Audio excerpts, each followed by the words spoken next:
करती हूँ, शायद किन्हीं को आवाज़ नहीं आ रही थी। तो जय गुरु जी, शुक्राना गुरु जी। मैं अपना सत्संग शेयर करना चाह रही हूँ। तो हमारा परिवार गुरु जी के साथ 2016 में जुड़ा था, बट तब हम आंटी के घर को नहीं जानते थे, सिर्फ हम बड़े मंदिर को जानते थे। हम जब वहाँ पहली बार गए थे हमें बहुत अपना सा महसूस हुआ था, बट लेकिन वो बहुत दूर है तो हमारे लिए इतना पॉसिबल नहीं हो पाता था कि हम वहाँ कंटिन्यूसली जा पाएँ।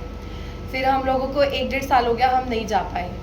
फिर हम गए 1-1.5 साल बाद, फिर हमें कोई लेकर गया था अपने साथ, हम उनके वहाँ गए और वहीं से मतलब हमारा पहला सत्संग वहीं जुड़ गया था कि हम लोगों ने दर्शन करे, बहुत अच्छे दर्शन हुए। ऐसा लग रहा था धरती पे सच में ही कोई जन्नत का टुकड़ा है जो बिल्कुल हमारे लिए भी बना हुआ है। और वहाँ पे जाके जितनी भी मतलब हम लाइफ में बहुत सारी चीज़ें फेस कर रहे थे, वहाँ जाके हमने सोचा था हम ये मांगेंगे, हम वो मांगेंगे, ऐसा करेंगे, वैसा करेंगे, बट वहाँ जाके हम कुछ मांग नहीं पाए। उनको देखते ही रह गए कि मतलब वहाँ जाके हमारे अंदर से कुछ निकल ही नहीं रहा था कि हमें उनसे कुछ मांगना भी है। हम यहाँ मांगने भी आए थे, बट लेकिन उनकी कृपा अपनी अपरंपार है। उनको पता था शायद हमें क्या चाहिए, हमारे दुखों का कैसे अंत करना है उन्होंने।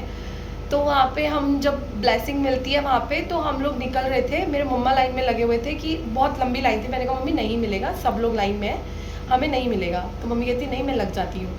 वो मम्मा लाइन में लग गए तो सारी वो फ्रेम्स होते हैं जो कैलेंडर वाले भी होते हैं, ब्रेसलेट भी होते हैं, वो सब ख़त्म हो गए थे। तो मेरी मम्मी ने कहा कि भाई मुझे भी ब्लेसिंग चाहिए गुरु जी की।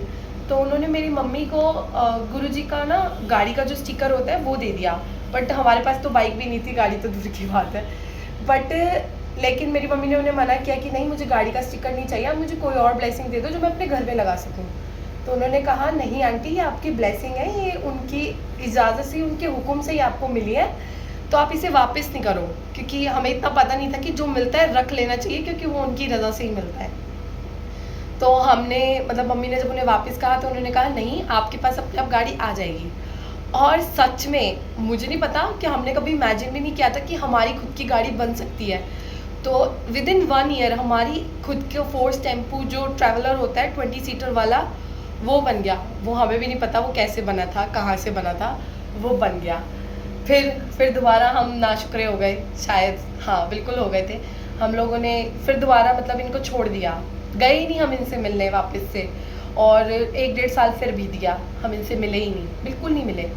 फिर हम लोग धीरे धीरे जैसे जैसे ऊपर गए थे फिर वैसे वैसे नीचे आ गए। और एक समय ऐसा आ गया कि बस हम लोग बिल्कुल दर दर के मोहताज हो गए थे। बस ये पता था कि अगर आज खा लिया तो कल कैसे खाना है, वो भी नहीं पता था कि कल कैसे आएगा।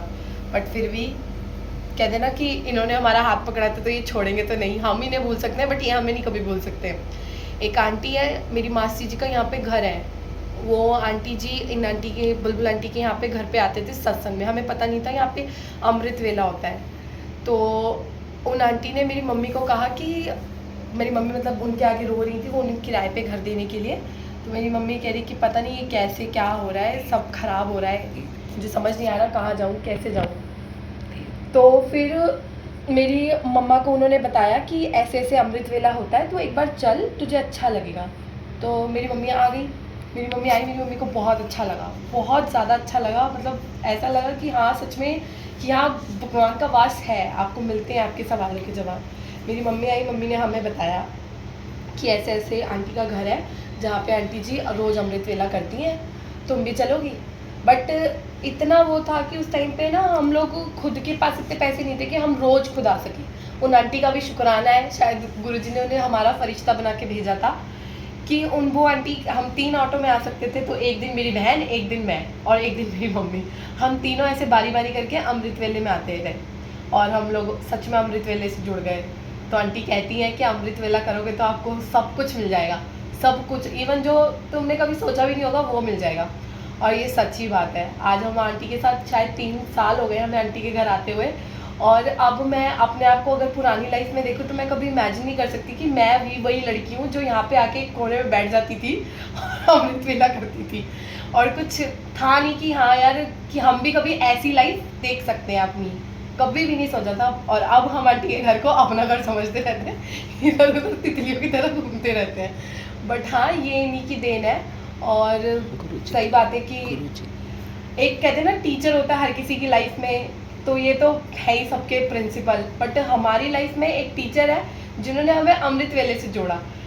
बट लेकिन फिर भी कहते हैं ना कि ये देते ही हमारे को, शायद भगवान भी ट्राई करता है कि देखते हैं कब तक ही हमारा शुक्राना करिए, जब तक मिल रही है तब तक ही कर रही है, फिर मिलने के बाद ये भूल जाती है।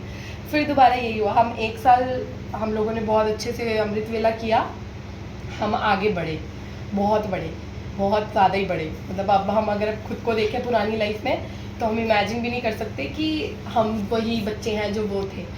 बट अब सब बदल गया और 1 साल बाद हमने फिर अमृत वेला करना छोड़ दिया क्योंकि हम फिर नाशुक्रे हो गए थे। बट कहते हैं ना ये डंडा लेके बैठे उन्होंने कराना ही था।